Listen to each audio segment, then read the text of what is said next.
All right, welcome back, guys. What is up? Evan Aldo here. If you enjoyed the video, please leave a like and please leave a comment down below. Check out the first things first. Check out the promo for MEXC right here. Deposit and earn up to $9,100.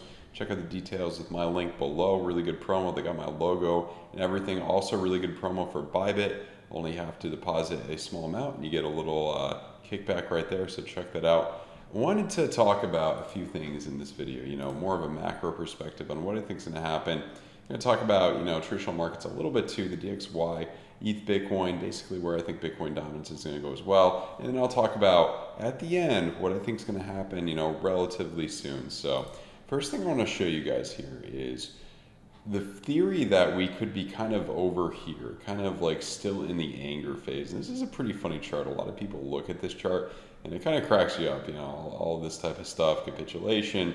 And this would be when we were at 17K, last June. And this would be, last November. And now we're kind of, this is January, February, kind of up here, how we were for the last month. And then, this kind of case would be to the depression, another probably 6 to 12 months or something, probably around 6 to 8 months, I would say, towards the end of the year, mid to later this year, you get into that depression phase. And I still think, based on how a lot of the vibe I get from some of the people, and yeah, the vibe I get, I feel like there's always going to be angry people, but I feel like we're kind of in the anger phase to a certain extent. And I think we could be headed lower. Could be wrong. There's always a possibility. There's always a bearish and a bullish case. Anything could happen, guys. If you're not too familiar, recommend you look at the book. I'm not paid to say this. Look at the book Trading the Zone by Mark Douglas. Look, in life, anything could happen. We're all in an illusion. It's all a simulation, what some people think. So anything could happen. So yeah, let me tell you why I think we could be kind of in that area. And based on that case, right here was kind of this was, where was it?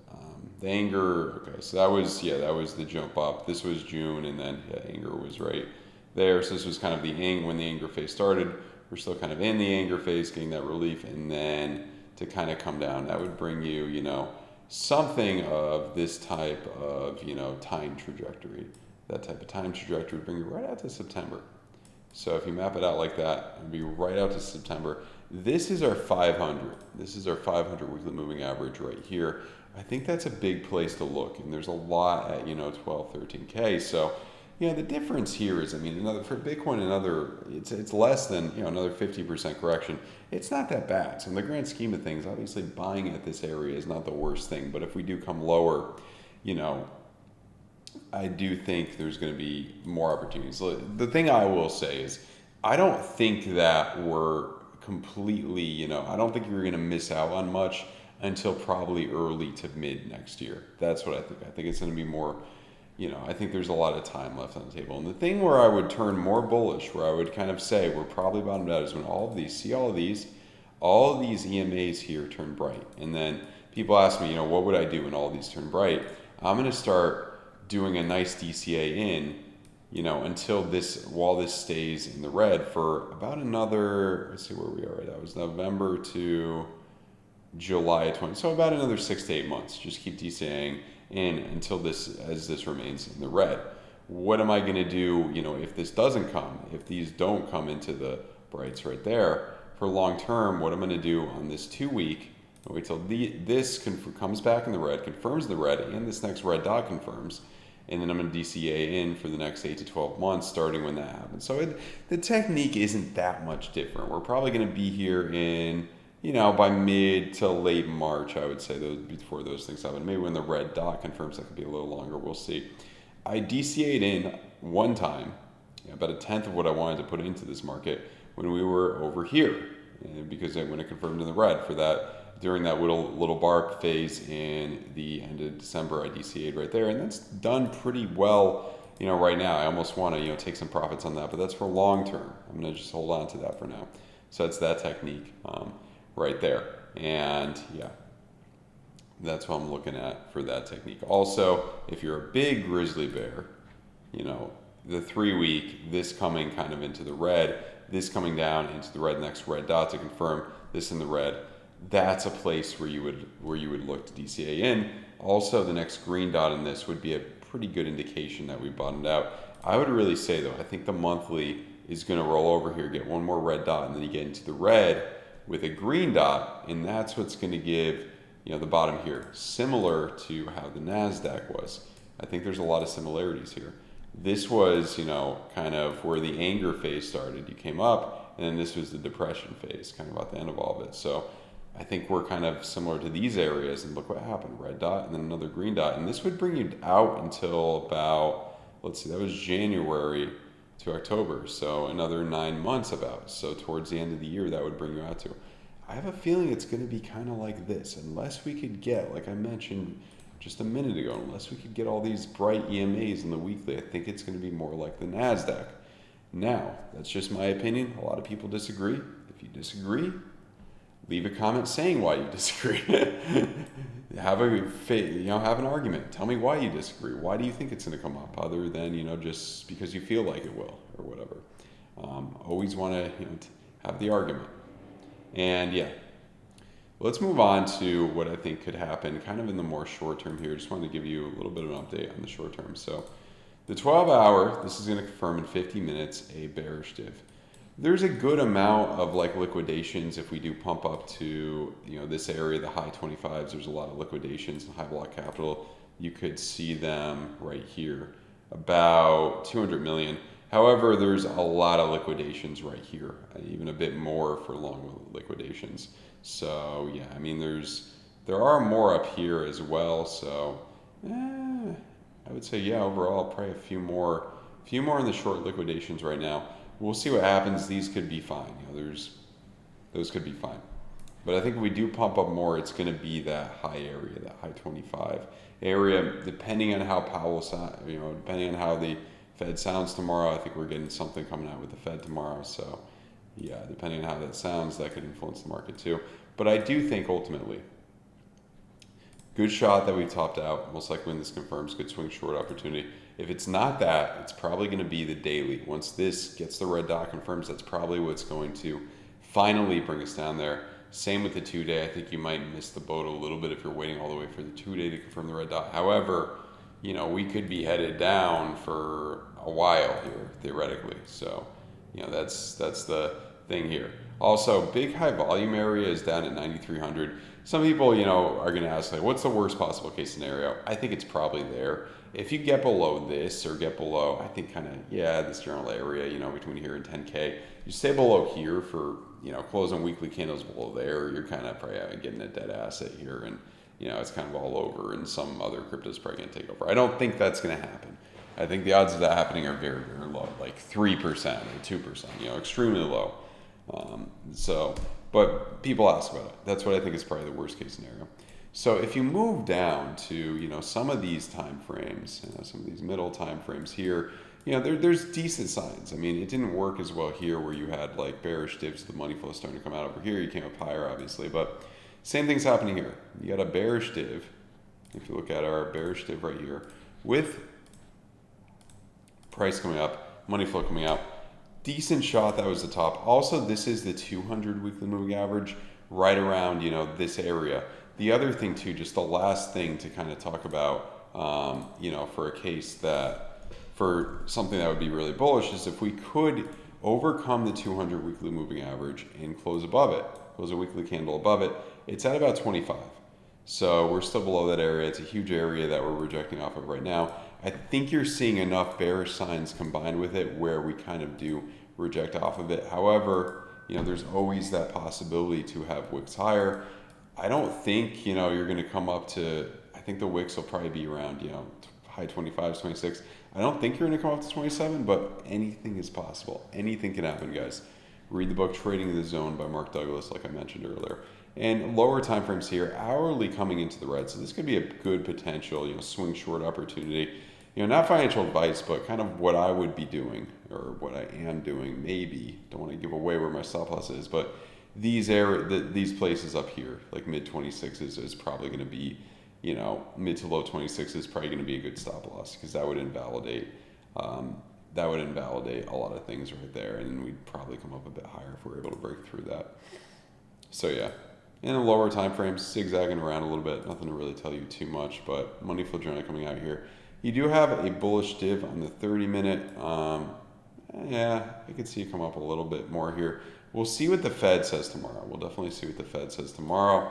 And yeah, that's mainly what I'm looking at. I think ultimately what you'll see here on this weekly VWAP coming down, when it does get that red dot, I think it's going to be, a pretty decent pullback as we, I mean, it would be at similar to kind of this level over here, and that was, that was a 24% drop down. So we haven't seen it yet, but let's see, around 19 right there would make a lot of sense. So yeah, let's move on to Bitcoin, or actually ETH right now. Let me just show you ETH a little bit.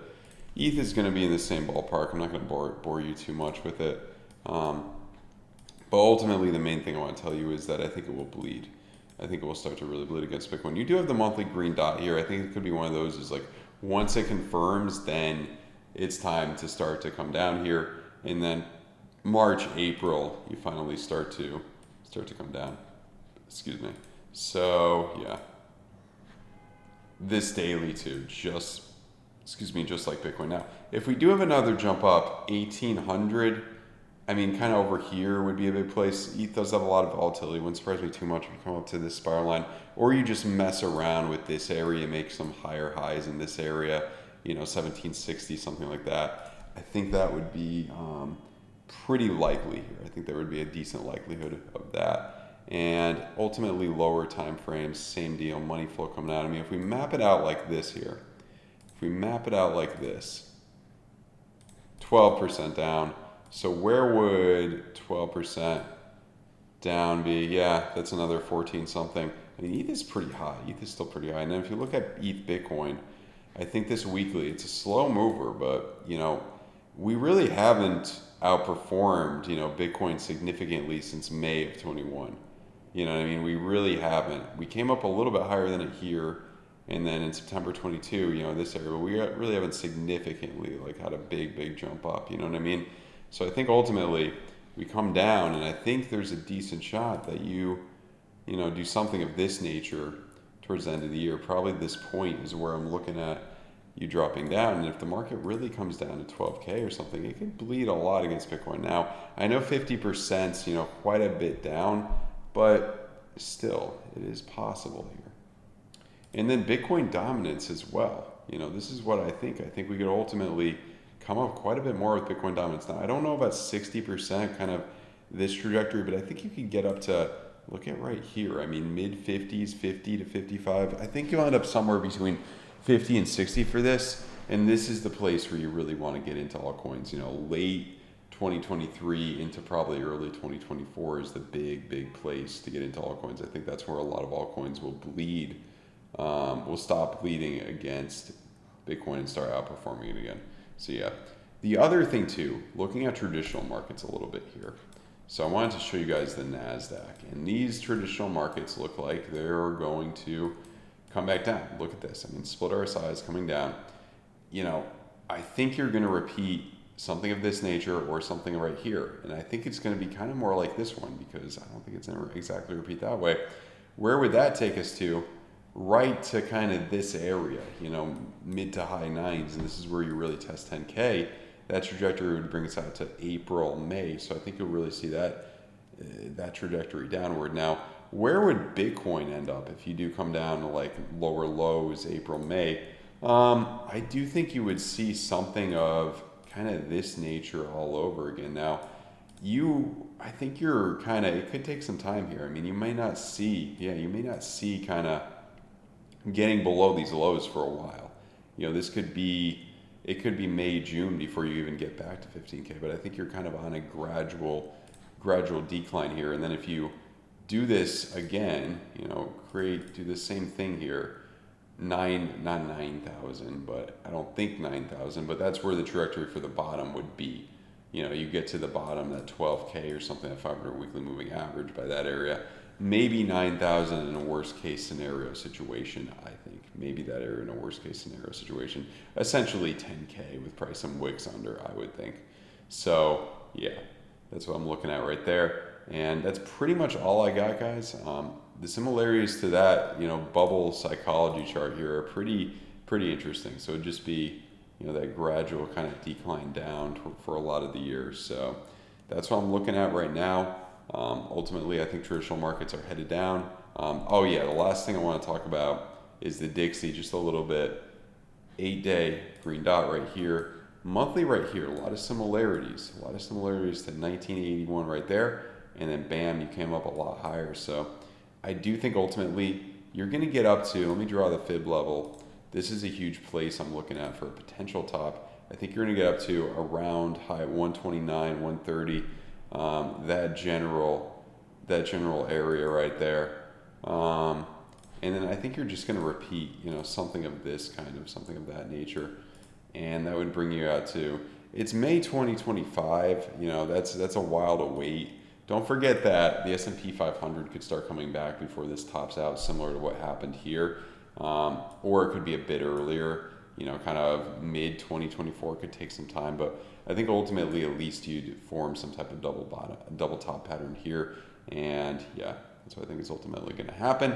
So that's what I'm looking at right now.